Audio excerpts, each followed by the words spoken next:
আমি এই মেয়ের সম্পর্কে কি বলবো, মানুষ কতটা নিচে নামলে সে ৩, ৪, ৫টা এখন বর্তমানে নাকি ৬ষ্ঠ বিয়ে করতেছে।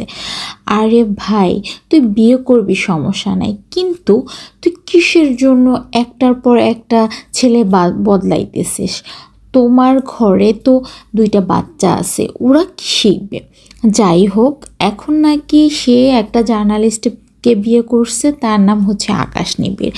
তার প্রোফাইলে সে লিখছে, আকাশ কখনো আমাকে মারবি না তো, রাসেল মিয়া আমাকে অনেক মারতো, আমার শেষ ভরসা তুই, আমাকে বাঁচা, সারা জীবন তোর বুকি এভাবে থাকবো। জানিস আকাশ, আমার শরীরে রক্তে নাই, রক্তের শিরা খুঁজে পাইনি, ডাক্তার নিয়ে এসে রক্ত দিবার ব্যবস্থা করা। আকাশ, না খেয়ে আছি, একটু খাওয়াবি আমাকে? রাত 3টা বাজে, আমার জন্য তোর বাসা থেকে ভাত নিয়ে আসবি? ভালো লাগছে না, আমাকে মাও নিয়ে যাবি? ওখানে গেলে ভালো লাগে, আমি শিখেছি, অথচ আজ মন ভালো নেই। আজ সিনেমা দেখাবি? মহা বিপদে। সংবাদ সম্মেলন, সাংবাদিক, নিউজ, কোর্ট মামলা, জ্যাম ঠেলে প্রতিদিন এই তলা ওই তলা কাগজ, ফটোকপি, অ্যাডভোকেট খুঁজে বের করা, ওদিকে গাড়ি নষ্ট। রাত 3টায় নিজের ভাত না খেয়ে ভাগ্নিকে নিয়ে বাসায় গিয়ে অনেক খাওয়াইছি। মিথ্যা মামলা থাকার জায়গা নেই, নিজের বাসায় থাকার জায়গা দিয়েছি, পুলিশের সঙ্গে কথা বলে গ্রেপ্তার করতে দেয়নি।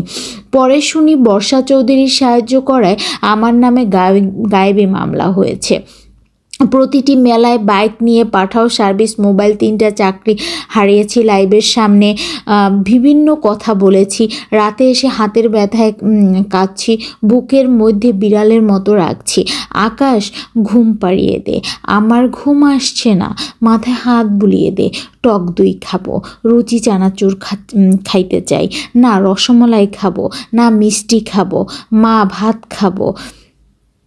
ভোর 4টা বাজে, কি হয়েছে? কত ভালোবাসতাম, সব কিছু করেছি তোর জন্য, অথচ অন্যের কথায় আমাকে আজ সস্তা সাংবাদিক বানিয়ে দিল।